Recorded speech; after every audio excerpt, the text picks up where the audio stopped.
of more gods. Jadi ini adalah penciptaan dari Allah-Allah yang banyak. What she produced was imperfect and different from her appearance. Apa yang dia ciptakan merupakan sesuatu yang tidak sempurna dan berbeda dari dari dirinya sendiri. A lion-faced serpent called Yaltabaoth. Jadi seekor ular dengan muka singa yang disebut Yaltabaoth. The first archon to take power from his mother. Arkon pertama yang mengambil kuasa dari ibunya. Archon is the word for ruler. Dan arkon merupakan kata yang berarti penguasa. He is also called the great ruler. Dia juga dipanggil sebagai penguasa besar. Here is the start of evil according to Gnostic Christianity. Jadi disinilah munculnya kejahatan menurut Gnostik, kekristenan Gnostik. Emerging from an act independent of the highest God. Jadi ini keluar dari suatu tindakan independen daripada Allah yang tertinggi. A woman, Sophia, Seorang wanita, Sophia, acts on her own.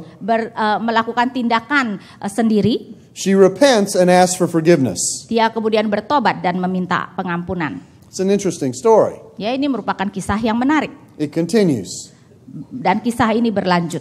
Yaltabaoth moves to create the first man. Yaltabaoth sekarang bergerak untuk menciptakan manusia pertama. Chapters 15 and 16 of this section of the Apocryphon of John detail this part by part. Di mana di dalam Apokrifon Yohanes ini, di dalam pasal 15 dan 16 menggambarkan ini secara mendetil. Later, the command of the mother and father of all sends 5 lights to Yaltabaoth to tell him to breathe into the being a breath. Kemudian ada perintah dari ayah dan ibu dari semua memberikan 5 terang kepada Yaltabaoth, memberitahukan dia untuk memberikan nafas kepada suatu makhluk. Unknown to him, Yaltabaoth breathes into the body an element of power from his mother. Tanpa dia ketahui, Yaltabaoth kemudian menghembuskan nafas ke dalam tubuh suatu unsur kuasa dari ibunya. The being moves comes to life. Makhluk ini bergerak dan hidup. The archons or rulers will have power over the natural and perceptible body. Sehingga arkon sang penguasa akan memiliki kuasa atas tubuh yang natural yang bisa disentuh. But in him was an epinoia. This is the Greek word for mind. Tetapi di dalam dirinya ada epinoia, itu suatu kata Yunani yang berarti akal budi. And this was hidden in Adam, and it was the correction of the mother's deficiency. Dan ini tersembunyi di dalam Adam, dan ini merupakan perbaikan daripada kekurangan dari sang ibu. Now please note what's going on. Coba perhatikan apa yang terjadi. The creation of humanity did not come from God. Penciptaan manusia tidak datang dari Allah. It came from a division 3 God. Jadi ini merupakan dari penyimpangan daripada Allah yang ketiga. Not the top God. Bukan Allah yang paling utama. Not the second level God, that was Sophia. Bukan juga yang level kedua, karena yang level kedua itu adalah Sophia. But the next level God, Yaltabaoth. Tetapi adalah Allah level berikutnya, yaitu Yaltabaoth. But there was a spark of spirit put in Adam. Tetapi ada percikan roh yang dimasukkan ke dalam Adam. And that's what's important to know. Dan itu yang penting untuk diketahui. According to Gnostic Christianity. Menurut kekristenan Gnostik. Why is this important? Kenapa ini penting?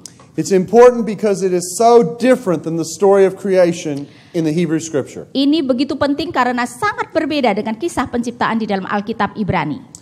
In the Hebrew Scripture, God creates everything. Di dalam Alkitab Ibrani, Allah mencipta segala sesuatu. Heaven, Langit, earth, bumi, sky, langit juga ya, stars, bintang, sun, matahari, moon, bulan, animals, binatang-binatang, fish, ikan, sea, laut, and humanity. dan manusia.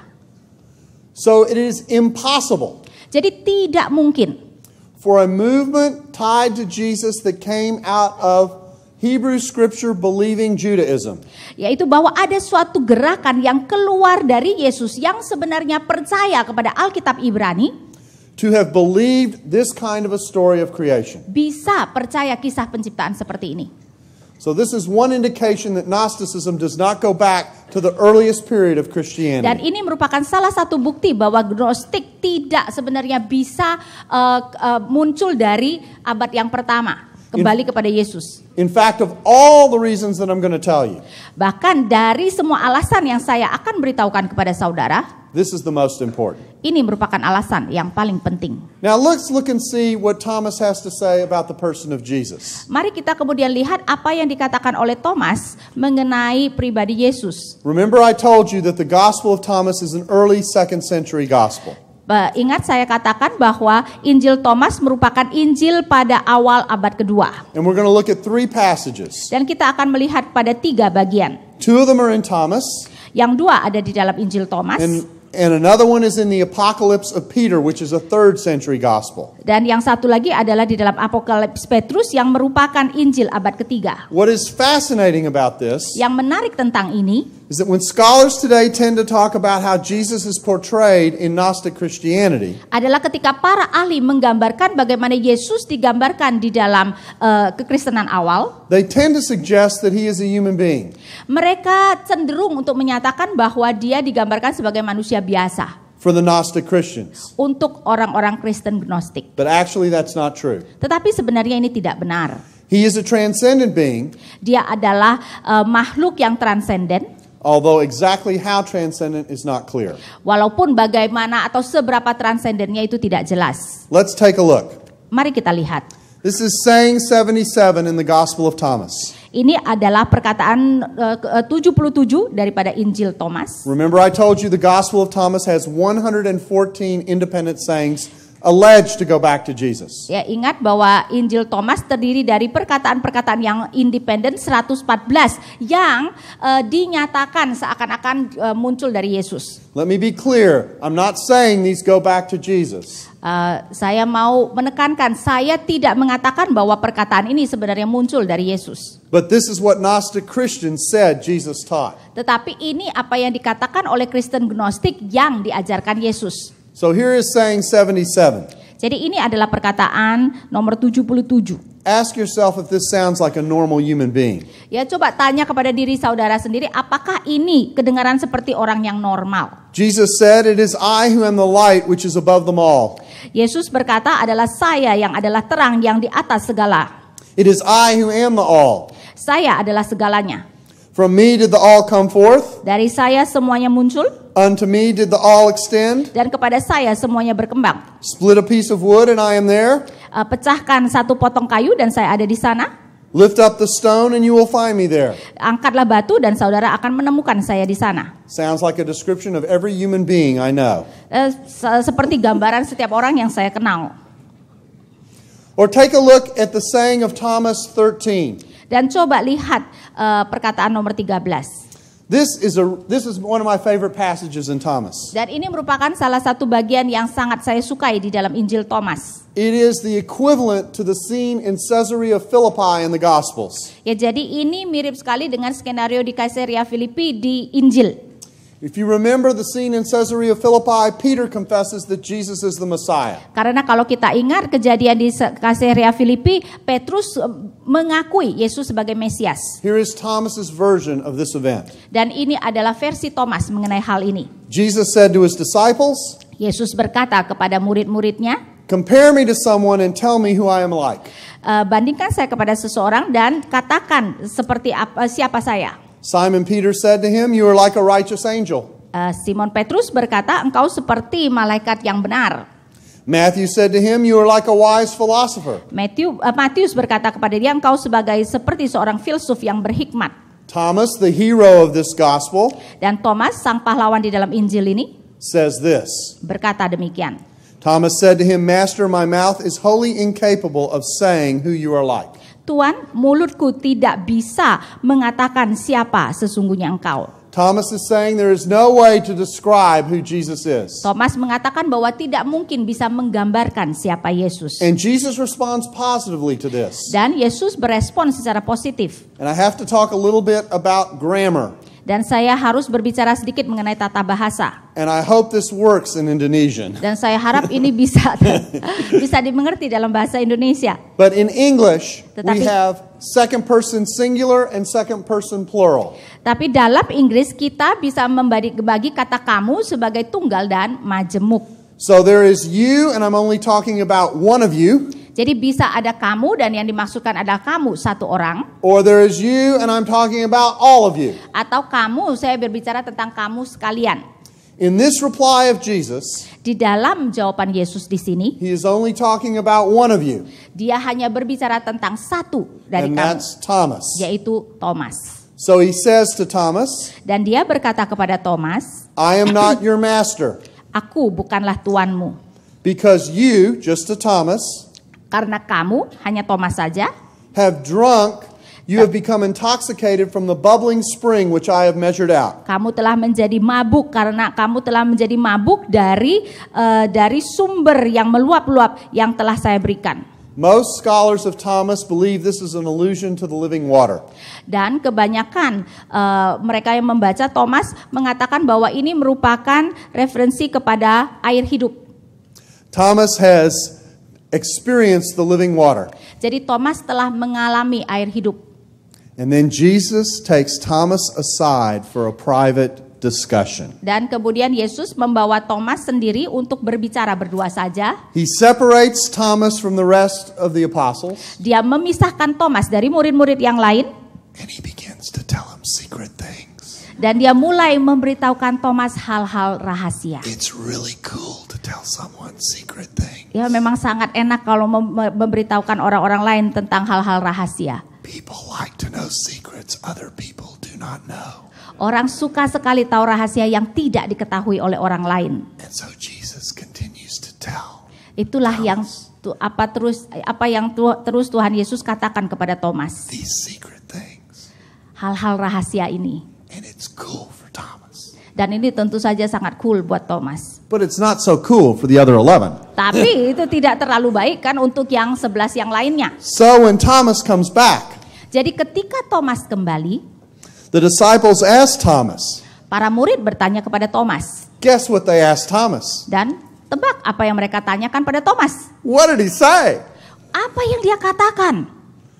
He replies Dan Thomas menjawab, that if he mentioned any of the things, they would pick up stones and fire would come out of the stones and burn them. Dia mengatakan jika dia menyebutkan salah satu apa yang dikatakan, mereka akan mengambil batu dan api akan muncul dari batu dan membakar mereka. That's a fancy way of saying I'm not telling. Itu adalah cara yang sebenarnya mau mengatakan aku tidak akan mengatakan. It's not for you to know. Itu bukan untuk kamu ketahui. And what this pictures is the elite knowledge that Gnosticism possesses in distinction from other people. Dan ini menggambarkan pengetahuan elit yang dimiliki oleh orang-orang Gnostik yang tidak dimiliki orang-orang lain. Now, if Thomas had made it into our Bibles, dan kalau Thomas kemudian masuk ke dalam Injil kita, today we might be telling the story of the burned up or crispy apostles. Ya mungkin sekarang kita akan berbicara tentang para rasul yang terbakar sampai sudah jadi garing. But of course that didn't happen. Tapi tentu saja itu tidak terjadi. But I want you to see how elevated Jesus is in these texts. Tetapi saya mau menekankan kepada saudara betapa Yesus sebenarnya sangat ditinggikan di dalam teks-teks ini. Early Christianity did not doubt that Jesus was a transcendent being. Karena kekristenan awal tidak ragu sama sekali bahwa Yesus adalah makhluk yang transenden.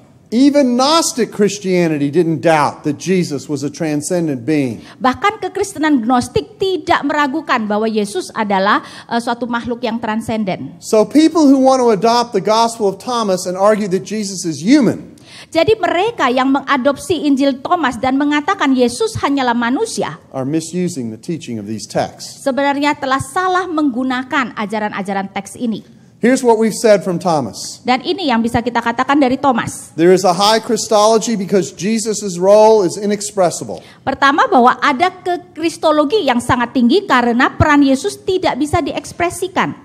There is an emphasis on a held secret not to be revealed to everyone, reflecting the elite and secret side of this movement. Yang kedua adalah ada penekanan kepada rahasia yang dipegang yang tidak boleh diberitahukan kepada semua orang, merefleksikan sesuatu bagian dari gerakan ini yang elit dan rahasia. Contrast that to Christianity, which is open for anyone to understand. Coba kontraskan dengan kekristenan yang terbuka bagi siapapun untuk bisa dimengerti. Third, Jesus' response has in Thomas's reply about being incomparable especially in mind and affirms the inexpressible Jesus over other options. Yang ketiga adalah respon Yesus kemudian membuat Thomas menjawab mengenai sesuatu yang tidak dapat dibandingkan terutama di dalam akal budi, dan ini menegaskan Yesus yang tidak dapat diekspresikan. So we still have a transcendent Jesus. Jadi kita tetap bisa melihat adanya Yesus yang transenden. We just quite don't know where he fits. Cuman kita tidak terlalu tahu ini ke arah mana atau tepatnya seperti apa. The next text that I want to look at Teks berikutnya yang akan kita lihat is from the Apocalypse of Peter,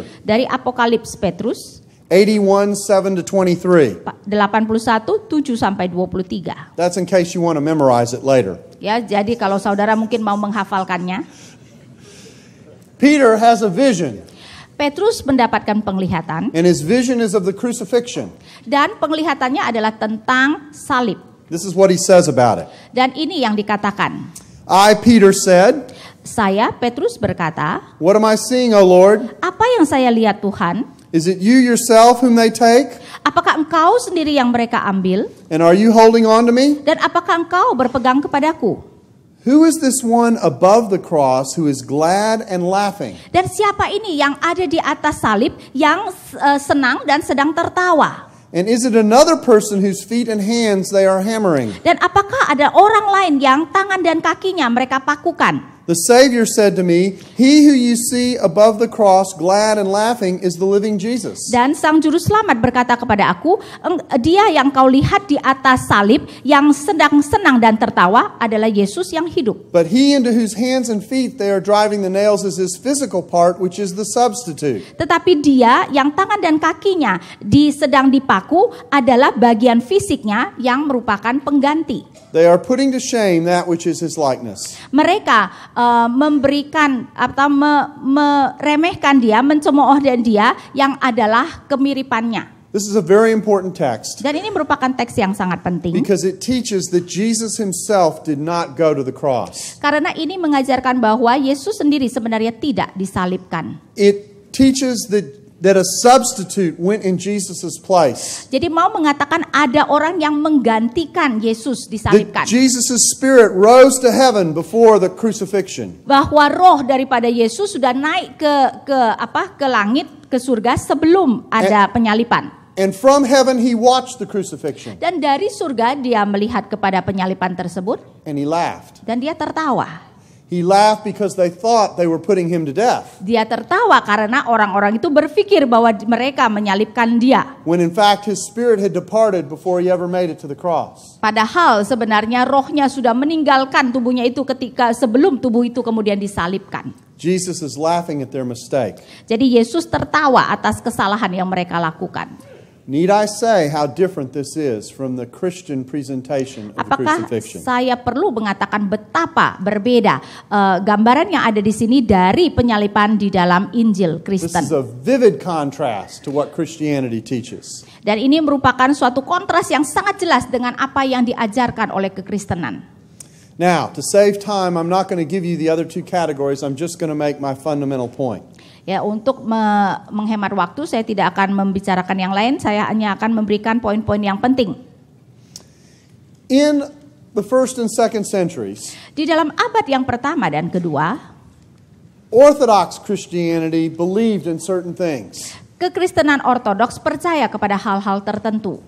I can list them as 4 truths. Saya bisa mendaftarkannya sebagai 4 kebenaran. I've talked about 2 of them. Saya sudah membicarakan 2 dari 4 tersebut. The first was that God was not to be divided in such a way that he was not the creator. Ya, jadi yang pertama adalah Allah itu tidak bisa dipisah-pisahkan dan menyatakan bahwa dia bukan sang pencipta. And the second is that a division between Jesus and the Christ in terms of his basic person and work was not acceptable. Dan yang kedua adalah perpisahan antara Yesus dan Kristus di dalam kehidupan dan karyanya itu adalah pemisahan yang tidak dapat diterima. The earliest Christians believed that Jesus truly came in the flesh and truly suffered. Karena Kristen yang paling awal sungguh-sungguh percaya bahwa Yesus datang di dalam daging dan benar-benar menderita. In the text that I didn't get to show you, Di dalam teks yang tidak sempat saya bicarakan, but they're in your notes, tetapi ada di dalam catatan, Redemption only on a spiritual plane was not the true faith. Menyatakan bahwa penebusan yang hanya terjadi di dalam level rohani bukan iman yang sejati. Salvation included a physical dimension of resurrection and extended into the material creation. Karena keselamatan itu merupakan sesuatu yang terjadi. Salvation is included a physical dimension of resurrection and extended into the material creation. Karena keselamatan itu termasuk sebenarnya merupakan kebangkitan fisik ya, dan berkembang juga mengenai hal-hal yang materi. That's because God created the creation and it was good at the beginning. Karena Allah yang menciptakan materi dan dari awal Allah menyatakan itu baik. And when he redeems a fallen creation, he restores it to its goodness. Dan ketika dia menebus makhluk yang sudah jatuh, dia kemudian membawanya dipulihkan kepada ciptaan seperti semula. And that includes the physical dimensions. Dan itu tercakup di dalamnya adalah dimensi fisik. Which is why when Jesus was raised, the tomb was empty. Itulah kenapa ketika Yesus dibangkitkan, kuburan itu kosong. Because his body was gone and transformed. Karena tubuhnya telah hilang dan telah ditransformasi. Jesus didn't only come to point the way to faith, to be a prophet. Yesus tidak hanya datang untuk sebenarnya menunjukkan kita jalan dan menjadi seorang or to be Nabi, merely a teacher of religious wisdom and religious faith. Atau hanya merupakan seorang guru yang mengajarkan agama. Rather, his work provided the means to salvation. Tetapi lebih ke arah karyanya memberikan kita jalan menuju keselamatan. And the way we know that Jesus is more than a prophet Dan dari mana kita tahu bahwa Yesus lebih dari seorang nabi? is because we know he was worshipped in the 1st and 2nd centuries. Karena kita tahu bahwa dia disembah di dalam abad yang pertama dan kedua. Here is what I am saying. Jadi ini yang saya katakan. Crossing any one of the 4 boundaries that I have just mentioned Kalau kita melewati batas dari 4 hal yang saya baru sebutkan, would lead to the charge of not being orthodox, itu akan membawa kita kepada tuntutan bahwa kita tidak ortodoks. because it wouldn't connect with what Jesus and the apostles originally taught. Karena itu tidak akan sama dengan apa yang diajarkan oleh Yesus dan para rasul pada awal. It is the burden of the rest of my lectureship Dan itu adalah merupakan beban daripada nanti seminar lanjutan ini, to show this is what Jesus and the apostles taught. untuk menunjukkan apa yang Yesus dan para rasul ajarkan. So here is what I am saying in this first lecture. Jadi ini yang saya katakan di dalam sesi pertama ini. The claim that Gnostic Christians existed alongside Orthodox Christians at the start of Christianity is simply false. Klaim yang mengatakan bahwa Kristen Gnostik berjalan atau berada bersama-sama dengan kekristenan ortodoks pada permulaan kekristenan itu jelas adalah salah. And the adoption of the Hebrew Scriptures as the canon, as part of the Bible that Christians believed, meant that Gnosticism would have never been recognized as a legitimate development of the Christian faith. Dan bahwa kekristenan mengadopsi Alkitab Ibrani sebagai kanon berarti bahwa Gnostik tidak mungkin bisa dianggap sebagai suatu perkembangan yang sah dari iman Kristen. And interestingly enough, it is the view of the Creator God that was most important in the rejection of Gnosticism and Gnostic Christians. Dan sangat penting bahwa ternyata pandangan bahwa Allah adalah Allah pencipta merupakan bagian yang paling penting di dalam penolakan Gnostik dan kekristenan Gnostik. So, Jadi Jesus could not have been a Gnostic because he did not teach the things that Gnostics believed. Yesus tidak mungkin seorang Gnostik karena dia tidak mengajarkan apa yang dipercaya di dalam Gnostik. Gnostics believe things about God, Gnostik percaya mengenai hal-hal tentang Allah, and particularly things about Jesus' death dan terutama mengenai kematian Yesus and the nature of salvation dan natur dari keselamatan that were an affront to the Jewish view of the creation. yang sebenarnya bertentangan dengan pandangan Yahudi tentang penciptaan. A view of the creation that the earliest Christians believed. Yaitu pandangan mengenai penciptaan yang juga dipercaya oleh kekristenan awal. So, I am now done, Jadi saya selesai sesi yang pertama ini. and I only am running 5 minutes behind, which isn't bad. Saya hanya telat 5 menit ya, lumayan. And we now have time for questions and answers. Dan sekarang kita mempunyai waktu untuk tanya jawab. And to indicate this, I'm going to sit down Dan untuk menunjukkan ini saya akan duduk and have a Coke. dan minum Coke.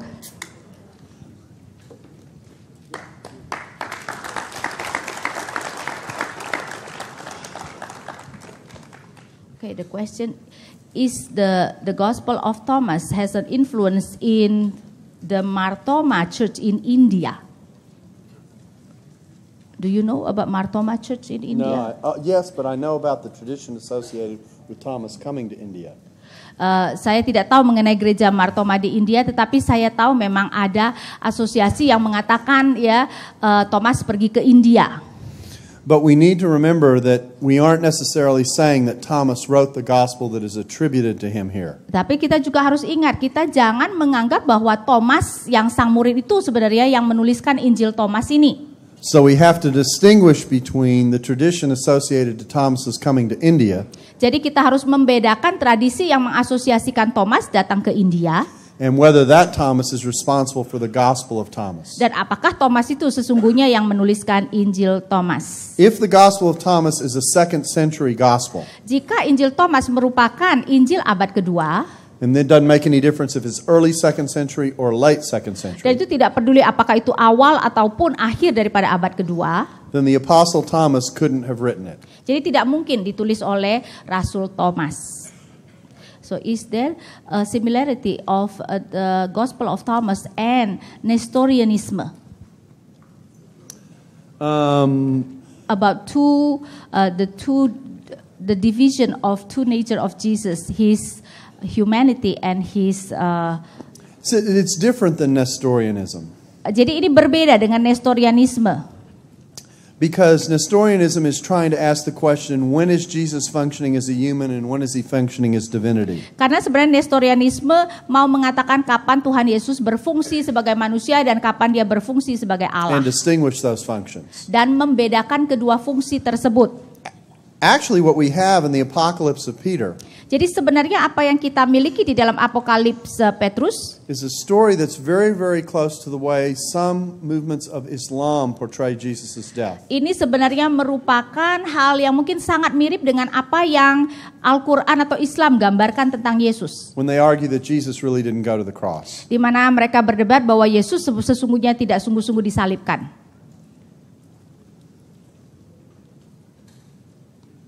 Oh, this is English. In my studies, I have never found when Gnosticism was found. I mean the fixed date.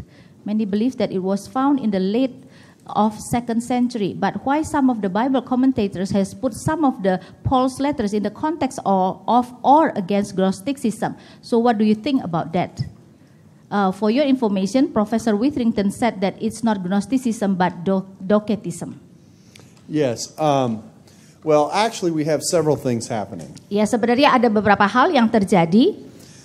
Part of the ideas that come into Gnosticism are actually Greek philosophical ideas. Sebenarnya ada beberapa hal yang masuk di dalam Gnostik itu adalah